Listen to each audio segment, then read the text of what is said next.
Hey, it's Nickelback TV. What's up, man? It's your boy, Mr. Nickelback TV, aka Blogaholic, back in the building, back in the mix. Wanted to get into this. Yeah, man. Like yesterday, I did the video on all of the fake sympathy for Gangsta Boo, all of the clout chasing for Gangsta Boo. Rest in peace, Gangsta Boo. She was a legend. She was a pioneer. Oh my gosh, it happened to her.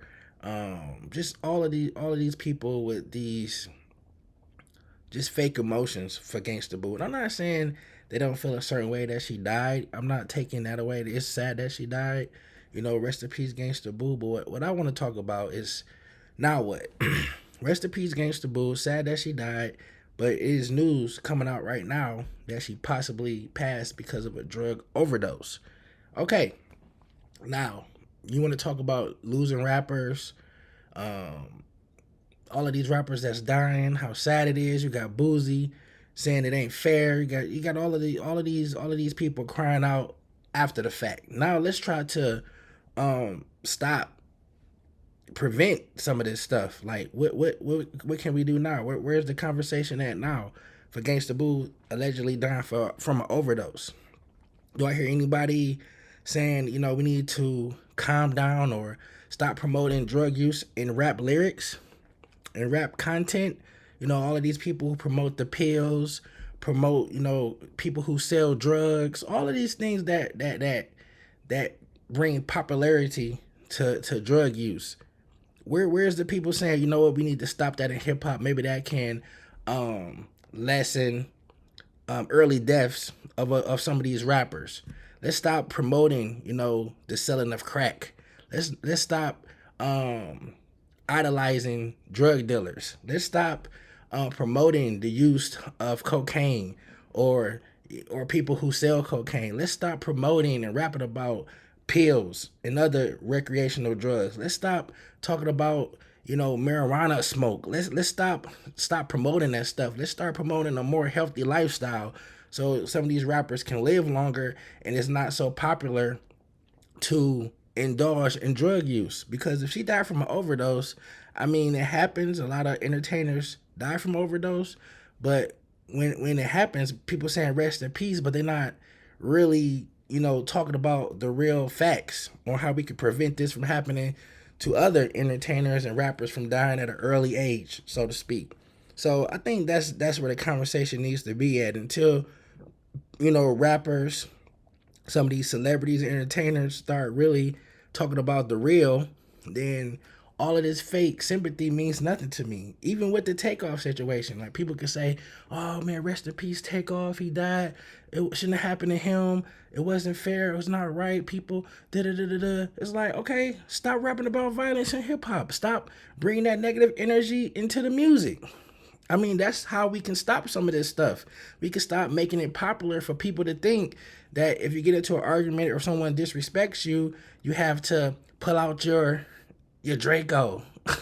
You know what I'm saying? You got to put him in the ground. You got to be the tough gangster guy that comes along with this quote unquote hip hop culture. Like hip hop culture right now is just so degrading and sucks. It's bad. It's all bad energy out there right now. Every song is promoting things that is contrary to a healthy lifestyle. It's contrary to longevity in your life. It's contrary to being a successful citizen. It just is. If you copy a lot of the stuff you hear of rap lyrics and you take that persona, you probably won't live long. You probably won't have a successful life. You won't do anything constructive in society, and that's what's that's what's promoted, and that's what is given the most limelight in hip hop right now. If you look at the top rappers, top rap songs, all of those things promoting unhealthy lifestyles that that can lead to an early death. So when I think the culture stop promoting these negative things, maybe some of this stuff would change. Even with the YSL situation, you look at just the case in general. It's like, dude, these dudes are on trial for committing crimes in the same community that these rappers came from or claim they care about. So it's like Instead of talking about, again, like I said, the snitching part, or people turning their back on Young Thug, or people not willing to take a charge for all this stuff. Let's talk about the reason why he's even on trial. And people say, well, it's because they're trying to use rap lyrics against him. Well, change the rap lyrics. Don't make it easy for him. Stop making it so easy to get into trouble with the law, overdosing drugs, a gunfight, a robbery, things like that. Like a lot of those things, I think hip hop artists bring onto themselves. A lot of those things, the culture bring onto ourselves and our communities. So until hip hop changes the tone, we gonna continue to see, unfortunately, rappers dying from an overdose, rappers getting caught with certain RICO cases, rappers getting killed because of gun violence, because those are the things that is dominant in the hip hop music right now. So until hip hop changes its dominant culture, it won't change. It just won't. And you continue to get rest in peace X rapper, because X rapper got killed just living a normal life, or X rapper died because of an overdose, or X rapper is going to court over lyrics, or going to or getting charged with murder, attempted murder, or going to or RICO. It's like all of these things because everybody wants to live that life.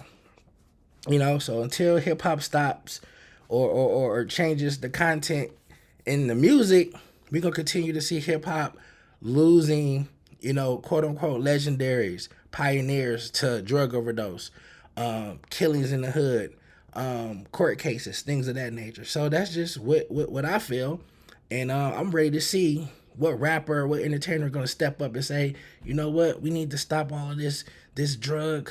We need to stop promoting drug use in rap lyrics, because Gangsta Boo, I'm not gonna let her die for nothing. You know what I'm saying? So let's see how that works out, man. Because if we can look at even 3-6 Mafia, drinking on some scissor, like that's a popular song. How many people probably died from drinking on scissor? How many people died from drinking promethazine and mixing up the drugs and all of that stuff and using cocaine? Like how many people died from that stuff?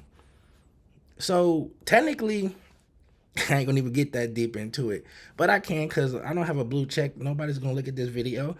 Technically, Gangsta Boo could have been at fault for a lot of inadvertent deaths just because of the type of music she promoted, the drug use she promoted in her music. So it's a circular conversation, and it's one of those things that if you really think about it, it's like, it's weird, man. It's just weird how people forget and don't put two and two together or connect the dots. Like the song "Sipping on Some Scissor," but like I remember when that song came out, I'm like, sipping on some scissor. What? Why are you drinking, baby? What is that? I was intrigued by it. Like, is that cool? Like, what is it? Medicine that you can drink. It tastes good. You remember people was wearing the double cups. It was popular. I think it still is popular. I don't know. But how many people died drinking that stuff? How many rappers actually drink that stuff? Like, are they just promoting like a lifestyle they don't even indulge in because it's cool? They got actual people who want to emulate the rappers. They started drinking it. How many people went to jail? Got long jail sentences for selling those things, for selling drink and all that good stuff. So we got to look deeper into it, people. You can't just say rest in peace and feel sad, but not look into, the reasons behind it and the repercussions in front of it. It's residual effects to everything, cause and effect. That's all. That's just what I want to say. And I'm going to leave it at that. It's your boy.